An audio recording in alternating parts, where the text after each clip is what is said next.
विद्यार्थी मित्रों, मैं पवन सर, कक्षा 12 अर्थशास्त्र विषय पाठ 5 गरीबी।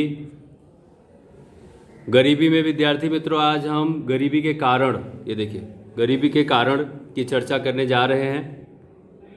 तो विद्यार्थी मित्रों, गरीबी के कारण में किसी भी समस्या के श्रेष्ठ समाधान निदान हेतु उस समस्या के कारणों को, कोई भी समस्या है उसका निदान करने के लिए उस समस्या को जानना बहुत जरूरी है।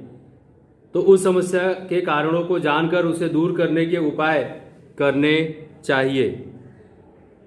गरीबी की समस्या के निदान के लिए सर्वप्रथम गरीबी के कारण को समझना आवश्यक है। तो हम सबसे पहले देखते हैं कि गरीबी के यहाँ पे कितने कारण हैं, कौन कौन से। सबसे पहला कारण है यहाँ पे ऐतिहासिक कारण। दूसरा है ग्रामीण गरीबी के कारण, जिसमें 2 कारण है, प्राकृतिक परिबल और जनसंख्या संबंधित परिबल। देखिए तीसरा है यहाँ पे आर्थिक कारण। अब आर्थिक कारण के अंदर है प्रति श्रमिक नीची कृषि उत्पादकता। दूसरा है जमीन तथा संपत्ति का असमान वितरण। तीसरा है छोटे एवं गृह उद्योग का अल्प विकास। चौथा है तेजी से बढ़ते भाव। पांचवा है बेरोजगारी का ऊंचा प्रमाण। चौथा यहाँ पर सामाजिक कारण, इसके अंदर 2 कारण दिए हुए हैं, शिक्षा का निम्न स्तर, लैंगिक असमानता। पांचवा कारण है यहाँ पे अन्य कारण, जिसमें युद्ध, और नंबर 2 संरक्षण खर्च में वृद्धि, नंबर 3 दोषपूर्ण नीतियाँ। तो इस तरह से विद्यार्थी मित्रों यहाँ पे ये 5 कारण के मुद्दे मैंने आपको विद्यार्थी मित्रों पहले पॉइंट की चर्चा करने जा रहे हैं, ऐतिहासिक कारण। तो प्राचीन समय के जो इतिहासकार हैं वो बताते हैं कि 17वीं सदी में भारत अधिक प्रमाण में शहरीकृत और व्यावसायिक राष्ट्र था। देखिए 17वीं सदी में भारत जो है वह अधिक प्रमाण में ज़्यादा से ज़्यादा शहरों की तरफ लोग स्थानांतरित हुए और व्यवसाय की तरफ जुड़े। व्यापार में भारत सूती कपड़ा का निर्यात करने में मुख्य स्थान रखता था और उसके साथ ही सिल्क है, मिर्च मसाले हैं, चावल है इत्यादि का निर्यात भी करता था। इस तरह से भारत में अंग्रेज, फ्रेंच और डच प्रजा के आगमन के बाद उनकी साम्राज्यवादी शोषण नीति के कारण, जो शोषण नीति अंग्रेजों ने अपनाई, भारत का कृषि और उद्योग की परिस्थिति क्या हो गई, धीरे धीरे बिगड़ने लगी। उनके जो व्यवसाय थे, जो कृषि क्षेत्र था, वह धीरे धीरे क्या हो गया, बंद होने की कगार पे आ गया। तो अब विद्यार्थी मित्रों, अंग्रेजों के शासन दौरान विविध कारणों से भारत में कृषि की स्थिति क्या हो गई, नाजुक बनी। एक तरफ भारत में कृषि वर्षा पर आधारित थी और ब्रिटिश शासन ने सिंचाई के लिए पूंजी निवेश करने की रुचि नहीं थी। मतलब जो अंग्रेज सरकार थी वो क्या करती थी कि कृषि, भारतीय कृषि का ज़्यादा से ज़्यादा हिस्सा खुद खरीदती थी और किसानों से खेती करवाती थी। लेकिन भारत के किसान गरीब थे और भारतीय किसानों के पास सिंचाई के लिए पैसे ना होने के कारण फसल का उत्पादन जो है वह अच्छी मात्रा में नहीं हो पाता था। इस तरह से विद्यार्थी मित्रों, बार बार अकाल पड़ना, जमींदारी प्रथा, बढ़ता हुआ जमीन महसूल, बटाई प्रथा इत्यादि के कारण किसान आर्थिक रूप से कंगाल हो गए और जमींदार, साहूकार और बड़े बड़े व्यापारियों द्वारा दिए जाने वाले कर्ज एवं ब्याज के बोझ से दबते चले गए। जो कर्ज लिया है उसे चुका नहीं पाया, उसका ब्याज भर नहीं पाया, तो जिस कारण से क्या हो गया, उनकी समस्या बढ़ती चली गई।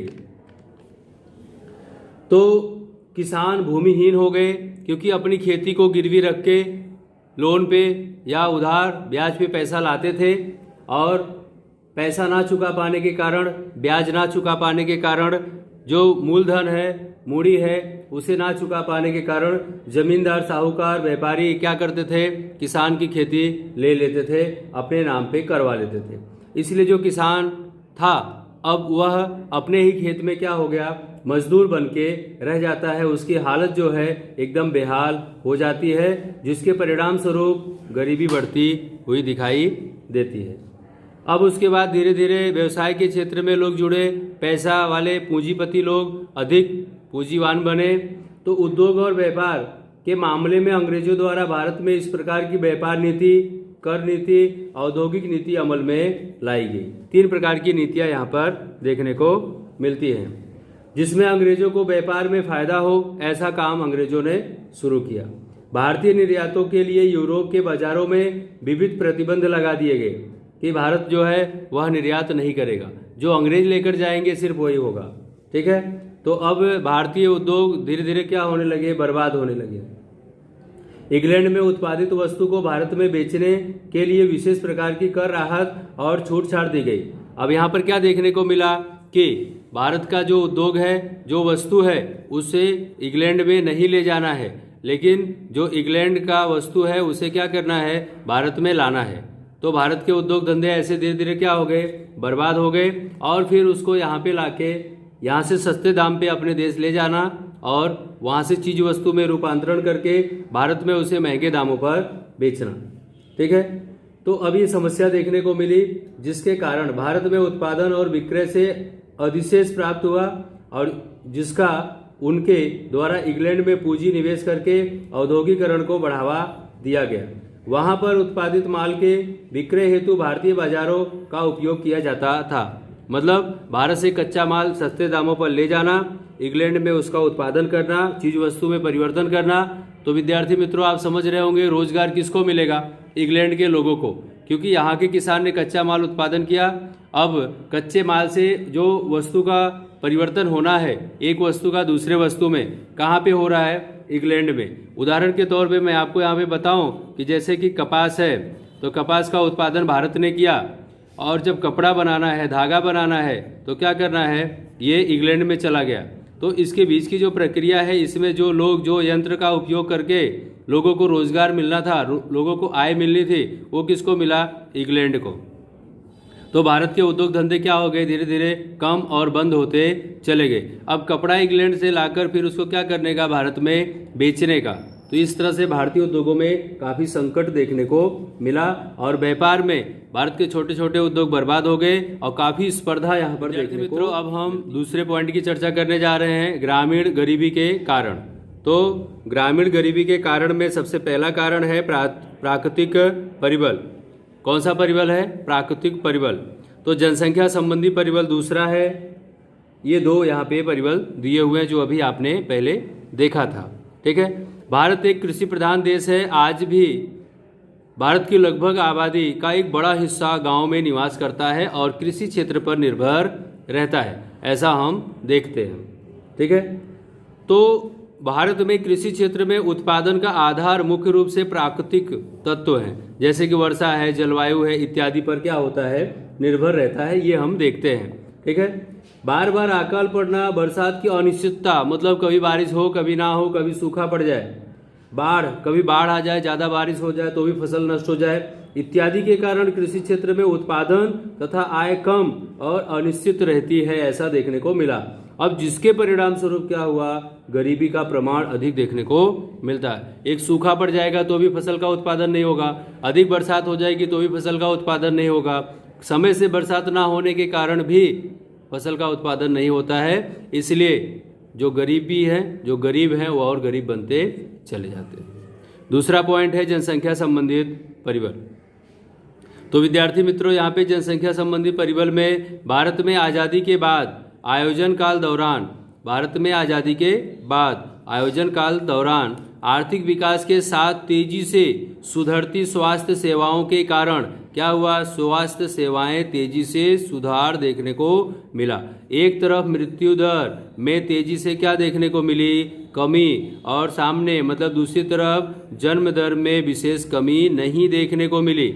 मतलब मरने वाले क्या हो गए, रुक गए, जो मर जाया करते थे उनमें क्या मिली, कमी, मृत्यु दर में कमी, लेकिन उसके सामने जन्म दर में ज़्यादा कमी देखने को मिलती नहीं है। अब जिसके परिणाम स्वरूप ऊंची जनसंख्या देखने को मिली, जनसंख्या वृद्धि देखने को मिली। क्यों? क्योंकि भारत ने स्वास्थ्य संबंधी सुविधाओं का उपयोग करना शुरू कर दिया। भारत में स्वास्थ्य संबंधी सुविधाएं पर्याप्त मात्रा में मिलने लगी, जो मरने वालों की संख्या थी उसमें कमी पाई गई, और जन्म दर में कोई कमी ज़्यादा विशेष तौर पे मिली नहीं। तो जनसंख्या स्वाभाविक है बढ़ने वाली है, मरने वाले जी गए और जन्म लेने वाले आ रहे हैं। इसलिए नीची प्रति व्यक्ति आय और परिवार का कद बड़ा होने के कारण जीवन की गुणवत्ता का स्तर नीचा देखने को मिला। ठीक है, आप अगर अकेले हो, आपको पूरा 1 गिलास दूध मिलता है, पूरा एक एप्पल मिलता है, मांगी हुई वस्तु आपको मिलती है, अच्छे स्कूल में अच्छा एजुकेशन मिल रहा है, अच्छा स्वास्थ्य मिल रहा है। लेकिन अगर आप 3-4 भाई बहन हो तो क्या आपको पूरा 1 गिलास दूध मिलेगा? 4 हो तो 4 चाहिए, कहाँ से लाएंगे? 4 एप्पल चाहिए, आप अकेले थे तो 1 पूरा मिलता था। अब इस तरह से 4 पढ़ने वाले हैं तो अच्छी स्कूल में कैसे आपको शिक्षा मिल सकता है? अच्छा व्यवस्था आपके घर में कैसी हो सकती है? ये सारी समस्याएं कब देखने को मिली? जब जनसंख्या बढ़ी तब, ठीक है। और जनसंख्या बढ़ने के कारण जो प्रति व्यक्ति आय है वह नीची देखने लगी। पहले महीने के 20,000 के आय में अच्छा जीवन यापन हो जाता था, लेकिन अब 20,000 में क्या होगा? क्योंकि जनसंख्या जो है वह बढ़ गई, इसलिए गुणवत्ता में सुधार देखने को मिलेगा। पहले आप 60 रुपये, 70 रुपये, 80 रुपये किलो चावल खाते थे, अब आपको 30-40 रुपये किलो चावल खाना पड़ेगा। तो आपको अच्छी तरह से पता चल रहा है कि अगर हम 60 रुपये, 70 रुपये किलो चावल खरीदते हैं तो उसकी गुणवत्ता, या 40 रुपये किलो हम चावल खरीदते हैं तो उसकी गुणवत्ता में क्या अंतर देखने को मिलेगा। इस तरह से विद्यार्थी मित्रों, बढ़ती हुई जनसंख्या के कारण श्रम की आपूर्ति तेजी से बढ़ी और रोजगार के अवसर में धीमी गति से वृद्धि होने के कारण वेतन दर घटते गए, बेरोजगारी बढ़ती गई, जिसके परिणाम स्वरूप गरीबी में वृद्धि देखने को मिलती है। क्या देखने को मिलती है? गरीबी में। अब हम तीसरा पॉइंट आर्थिक कारण की चर्चा करने जा रहे हैं, जिसमें सबसे पहला पॉइंट है प्रति श्रमिक नीची कृषि उत्पादकता। तो प्रति श्रमिक मतलब जो लोग हैं, जो मजदूर हैं, उनकी कृषि उत्पादकता कैसी है? नीची है, कम है। क्यों? इसके कुछ कारण इस तरह से है। एक तो उनके पास फसल उत्पादन के लिए, सिंचाई के लिए आधुनिक जो भी सुविधाएं हैं वह पर्याप्त मात्रा में नहीं है, जिस कारण से अधिक फसल का उत्पादन नहीं हो पाता है। ठीक, आगे देखते हैं। भारत में ग्रामीण क्षेत्र में गरीबी अधिक होने के कारण एक महत्वपूर्ण कारण कृषि क्षेत्र में श्रमिक की निम्न कृषि उत्पादकता है। मतलब साधन ना होने के कारण सुधरे हुए बीज, रासायनिक खाद, जंतुनाशक दवाई, यंत्रीकरण और सिंचाई, ये सारी चीज़ ना होने के कारण क्या होगा? उनकी उत्पादन क्षमता जो है वह कम देखने को मिलती है। तो जब खेत के अंदर फसल का उत्पादन कम होगा तो क्या होगा? कृषि उत्पादन मतलब प्रति हेड, प्रति श्रमिक कृषि उत्पादन कम देखने को मिलेगा। जिन राज्यों में ये सारी सुविधाएं पर्याप्त मात्रा में मिली, वहाँ पर उत्पादन की मात्रा अधिक देखने को मिली। इस तरह से है। तो कृषि क्षेत्र में सिंचाई की सुविधा का अभाव, कृषि क्षेत्र में सिंचाई की सुविधा का अभाव। अब जो सिंचाई है, प्राचीन समय में आपको पता है कि ट्यूबवेल, नदी नहर की ज़्यादा सुविधा नहीं थी, तो लोग जो तालाब था, जो कुआं था, जो रहट थी, इन सब साधनों के द्वारा सिंचाई करते थे। बरसात भी अनियमित थी, बरसात हो तो फसल का उत्पादन हो, बरसात ना हो तो फसल का उत्पादन ना हो, ऐसी परिस्थिति देखने को मिलती थी। अपर्याप्त टेक्नोलॉजी शिक्षा मतलब लोगों के पास जानकारी भी नहीं थी, लोग कम पढ़े लिखे थे। ठीक है, तो जो टेक्निकल साधन है, जो यंत्रीकरण है, वह सुविधा किसानों के पास ना होने के कारण भी उनको समस्याओं का सामना करना पड़ता था। तालीम की कमी, ठीक है, जो प्रशिक्षण है, खेत में कितना बीघा खेत में कितना बीज डालने का, कितनी मात्रा में खाद डालने का, कितनी मात्रा में सिंचाई करने की, जंतुनाशक दवाइयों का कितनी मात्रा में उपयोग करने का, ये सब अशिक्षित होने के कारण, प्रशिक्षण ना होने के कारण उनमें कमियां देखने को मिलती थी। क्यों? क्योंकि अगर उनको ये सब जानकारी हो, अगर वो इस तरह से पढ़े लिखे होते तो उनके खेत में फसल का उत्पादन अच्छी तरह से होता। पूंजी निवेश की नीची दर, पैसा नहीं होने के कारण जो नकदी फसल है उसका उत्पादन किसान नहीं कर पाते थे, और जब नकदी फसल का उत्पादन ना हो तो उस किसान के पास पैसे की कमी होती थी, और कोई भी साहूकार, जमींदार किसानों पे पैसा खेत में खर्च करने को तैयार नहीं होता था। क्यों? क्योंकि वो ये चाहते थे कि किसान मजबूर बने और मजदूर बने। अब मजबूर बनेगा तो अपनी आवश्यकता को पूरा करने के लिए घर में शादी विवाह, दुख बीमारी के कारण, किसी अन्य आकस्मिक कारण वह अपने खेत को जमींदार साहूकारों के पास गिरवी रखता था। ये उसकी मजबूरी है। और समय से पैसा ना चुका पाने के कारण, ना दे पाने के कारण, ब्याज ना दे पाने के कारण क्या होता था, उसकी ज़मीन जमींदार साहूकार हड़प लेते थे, अपने नाम पे लिखवा लेते थे। तो अब यहाँ पर क्या हो गया, वह किसान अपने ही खेत में मजदूर बन गया। तो पहले मजबूर बना और फिर उसी अपने ही खेत में क्या हुआ, मजदूर बना। जनसंख्या के बोझ, मार का दबाव, जनसंख्या दिन प्रतिदिन क्या हो रही है, बढ़ रही है। घर के अंदर भी जनसंख्या बढ़ने के कारण, खेत में बढ़ोतरी ना होने के कारण जो कृषि उत्पादन है प्रति श्रमिक वो क्या होगा, कम देखने को मिलेगा। अगर आपके पास 1 बीघा ज़मीन है और घर में सिर्फ 2 लोग हैं, ठीक है, तो यहाँ तक तो आपको भोजन अच्छी मात्रा में मिलेगा। लेकिन अब आपके घर में 4 लोग हो गए और ज़मीन 1 बीघा ही है, उतनी ही है, ज़मीन में कोई परिवर्तन नहीं हुआ, ज़मीन में कोई बढ़ोतरी नहीं हुई। तो अब जब हम काम करेंगे और जितना उत्पादन होगा वो क्या होगा, प्रति श्रमिक नीची कृषि उत्पादकता देखने को मिलेगी। इस तरह से विद्यार्थी मित्रों इत्यादि उपरोक्त कारण प्रति श्रमिक कृषि उत्पादकता नीची देखने को मिलती है। दूसरा पॉइंट है यहाँ पे जमीन तथा संपत्ति का असमान वितरण। जमीन तथा संपत्ति का असमान वितरण। भारत में अंग्रेजों के शासनकाल से ही जमींदारी प्रथा जैसी व्यवस्था की वजह से जमीन की मालिकी कुछ जमींदारों के हाथ में चली गई। अभी अभी मैंने आपको बताया कि जो किसान है वह पहले मजबूर होता है, किसी न किसी कारण से उसे क्या करना पड़ता है, अपनी ज़मीन गिरवी रखनी पड़ती है और बाद में फिर उसे जमींदार या साहूकार के पास क्या करना पड़ता है, गिरवी रख देना पड़ता है। तो भारत में अंग्रेज़ों के शासनकाल से ही जमींदारी जैसी प्रथा की व्यवस्था की वजह से ज़मीन की मालिकी का कुछ मालिक जो है जमींदारों के पास चली जाती है। यह वर्ग खेती के साथ प्रत्यक्ष रूप से जुड़े ना होने के कारण उन्हें खेती के विकास में पूंजी निवेश करने की रुचि नहीं होती। अब जो अंग्रेज हैं, जो जमींदार हैं, जो साहूकार हैं, ये लोग खुद खेत के अंदर काम नहीं करते हैं, इसलिए खेत में कितनी लागत लगती है, सिंचाई की व्यवस्था कैसे करनी है, कितनी मात्रा में करनी है, बीज कैसे आएगा, खाद कैसे आएगी, ये सब ध्यान ना देने के कारण क्या होता है कि फसल का उत्पादन कम होगा। क्यों? क्योंकि खेती करने के लिए भी आज की तारीख में आप देख रहे हैं अधिक से अधिक रकम की ज़रूरत होती है, लागत की ज़रूरत होती है, पैसे की ज़रूरत होती है, और अगर आप पैसा नहीं लगा रहे हो तो फसल का उत्पादन नहीं होगा। क्यों? क्योंकि जब हमें पानी की ज़रूरत है, बरसात की ज़रूरत है, तब वर्षा होती नहीं है। जब फसल को हम सिंचाई के द्वारा अच्छी करके उसे खड़ी करते हैं तब बरसात होती है, तो फसल क्या हो जाती है, नष्ट हो जाती है। तो ये बहुत सारी समस्याओं का सामना किसानों को करना पड़ता था, और जो साहूकार, जमींदार या अंग्रेज थे वे लोग सिंचाई जैसी सुविधा, यंत्र जैसी सुविधा किसानों को नहीं दिए, और जिस कारण से खेती क्या हुआ, धीरे धीरे डल होती चली गई।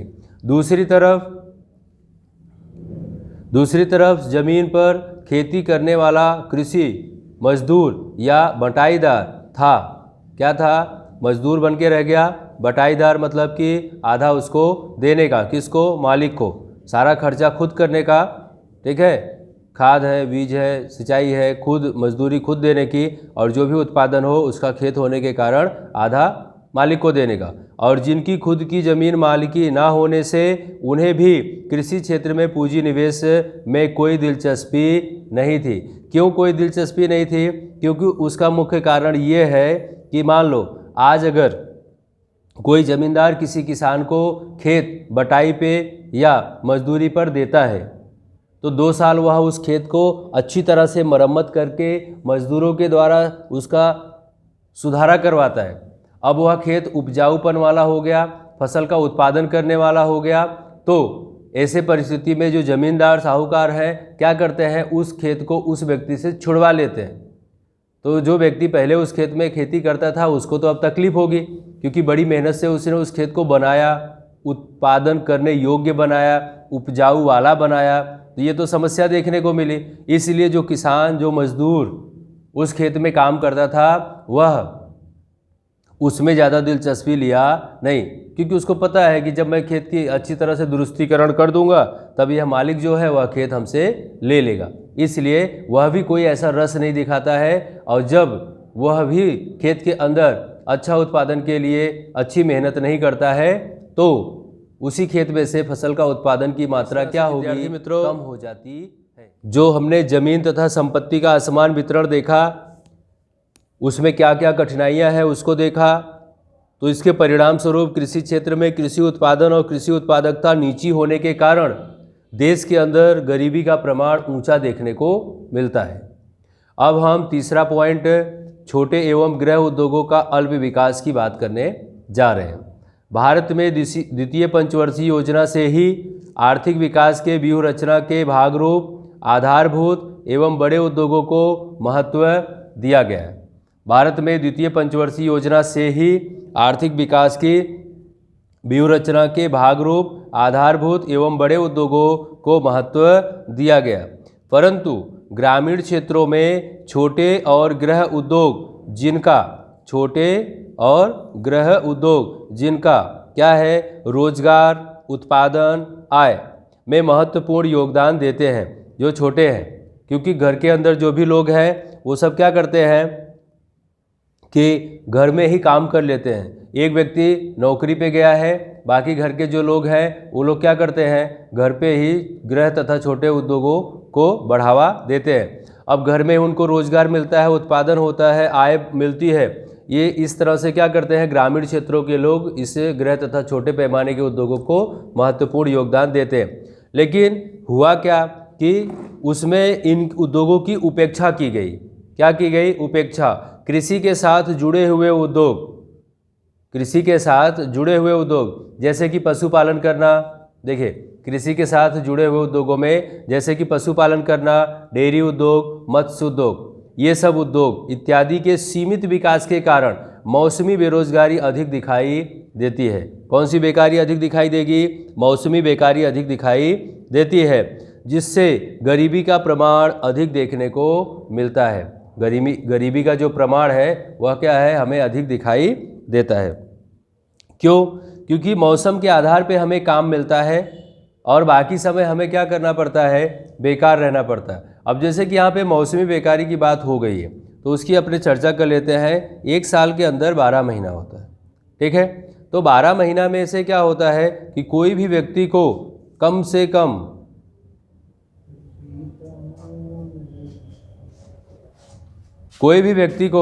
कम से कम 5 महीना बेकार रहना पड़ता है। क्यों? मान लो धान की रोपाई है, जब धान की रोपाई हो जाती है तो उसके बाद वह व्यक्ति क्या रहता है, बेकार पड़ा रहता है। अब उसको मजदूरी कब मिलेगी? धान की कटाई में। तो ये जो 2-3 महीने का गैप हुआ, उस समय तो वह व्यक्ति क्या रहेगा, बेकार रहेगा।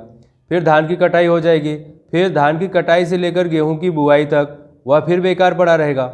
जब गेहूं की बुआई होगी तो गेहूं की बुआई में ज़्यादा मजदूरों की ज़रूरत नहीं पड़ती है। अब मजदूरों की ज़रूरत कब पड़ेगी? गेहूं की कटाई के समय। तो ऐसे और भी फसल हैं कि जिनमें मजदूरों की आवश्यकता होती है और तब जाके उनको काम खेतों के अंदर मिलता है। तो वर्ष के अंदर कम से कम 5 महीना व्यक्ति बेकार रहता है और 7 ही महीना उसको रोजगार मिलता है। तो मौसम के आधार पे व्यक्ति को काम मिलता है, बाकी समय उसे बेकार रहना। चौथे पॉइंट, तेजी से बढ़ते भाव की चर्चा करने जा रहे हैं। बढ़ते भाव गरीबी को गंभीर रूप से प्रभावित करते हैं। बढ़ता हुआ जो भाव है वह क्या करता है, गरीबी को बहुत ही गंभीर, मतलब एक बीमारी की तरह उसे चिपक जाता है। क्यों? क्योंकि जो गरीब व्यक्ति है, एक तो उसके पास आय की पहले से तकलीफ है, कमी है, ऊपर से जो वस्तु की कीमत है, जो उसका भाव है वो क्या हो रहा है, बढ़ रहा है। और जो गरीब व्यक्ति है उसकी आय में कोई परिवर्तन देखने को नहीं मिल रहा है। उसके जो आय है, जो वेतन है वह बढ़ नहीं रहा है, लेकिन वस्तु की कीमत बढ़ रही है। तो गरीबों को ये जो बढ़ता हुआ भाव है यह एक बीमारी की तरह क्या होती है, चिपक जाती है, और जिससे वह व्यक्ति और गरीब बनता चला जाता है। युद्ध, अकाल, नीची राष्ट्रीय आय, तेजी से बढ़ती मांग, उत्पादन खर्च में हुई वृद्धि, ये सब क्या होता है, गरीबों के लिए एकदम और समस्याजनक होता है। कैसे? अगर देश के अंदर युद्ध हुआ तो सरकार को तो पैसा खर्च करना पड़ेगा, बम बारूद मिसाइल के पीछे बहुत सारे खर्च होगा, सैनिकों के पीछे। तो युद्ध के लिए क्या होगा, वो जब खर्च करेगी सरकार तो उसका लोड किस पे जाएगा, पूरे भारत पे, पूरी पब्लिक पे। भले 1 रुपये का लोड आपके ऊपर आवे, 1 रुपये का भार आपके ऊपर पड़े, ठीक है। तो ऐसी परिस्थिति में क्या होगा, महंगाई होगी। एक छोटा सा उदाहरण देना चाहता हूँ कि हमें किसी देश से युद्ध नहीं लड़ना है।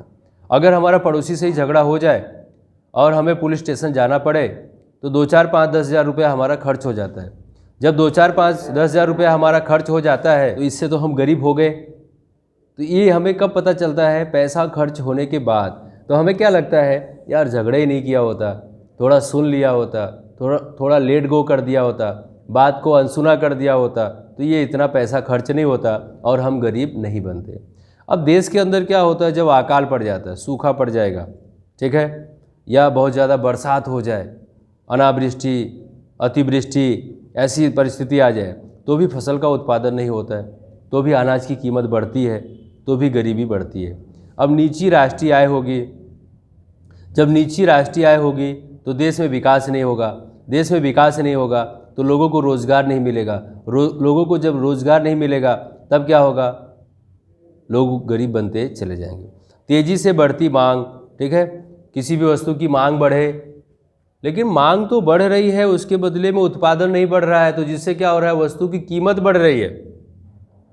अब जब वस्तु की कीमत बढ़ रही है तब क्या होगा, आय नहीं बढ़ रही आपकी, तो आप फिर गरीब। उत्पादन खर्च में हुई वृद्धि, अब जब उत्पादन खर्च में वृद्धि हो रही है, ठीक है, और आप अगर किसान हैं, फसल का उत्पादन करने में आपने वृद्धि किया है और उस वस्तु की कीमत नहीं बढ़ रही है तो भी आपको नुकसान है। ये सारी समस्याएं देखने को मिलती है।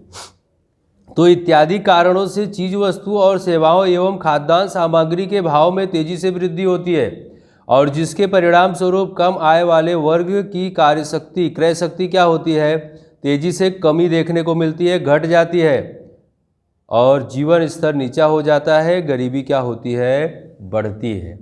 इस तरह से दूसरी तरफ बढ़ते भाव की स्थिति में उद्योगपतियों, व्यापारियों और बड़े किसानों को फायदा होता है और जिससे समाज में आय की असमानता भी देखने को मिलती है। अब जो धनिक वर्ग है, इनका क्या होगा, अधिक पैसा है तो ये अधिक पैसा कमाते हैं और जो गरीब वर्ग है इनके पास पैसा नहीं है तो इनका जो रेशियो है ये नीचे की तरफ जाएगा, ये और गरीब बनते चले जाते हैं। तो इस तरह से विद्यार्थी मित्रों, 5वां पॉइंट है बेरोजगारी का ऊंचा प्रमाण। बेरोजगारी के ऊंचा प्रमाण में हम देखेंगे भारत में अधिकांश आबादी गांव में कृषि पर निर्भर है। जो आबादी है, जो लोग हैं गांव में रहते हैं, और किस पर निर्भर है, खेती पर। भारत की जनसंख्या खेती पर निर्भर है। भारत की खेती जो है वह बरसाती है खेती है, मतलब बरसात पर निर्भर है, वर्षा हो तो खेती हो। वर्ष में 1 या 2 बार ही फसल प्राप्त हो सकती है, जैसे धान और गेहूं का उदाहरण मैंने अभी आपको दिया। इससे कृषि क्षेत्र में मौसमी बेरोजगारी देखने को मिलती है, क्योंकि मौसम के आधार पर रोजगार मिलेगा, बाकी समय क्या होगा, बेकार रहना पड़ेगा। तेजी से बढ़ती हुई जनसंख्या और संयुक्त परिवार प्रथा के कारण खेती पर जनसंख्या की मार बढ़ने से प्रच्छन्न बेकारी देखने को मिलती है। अब क्या हुआ, तेजी से जनसंख्या बढ़ी, खेत का प्रमाण बढ़ा नहीं, संयुक्त परिवार है, इसलिए किसी भी व्यक्ति को अपने परिवार की जिम्मेदारी देखनी नहीं है।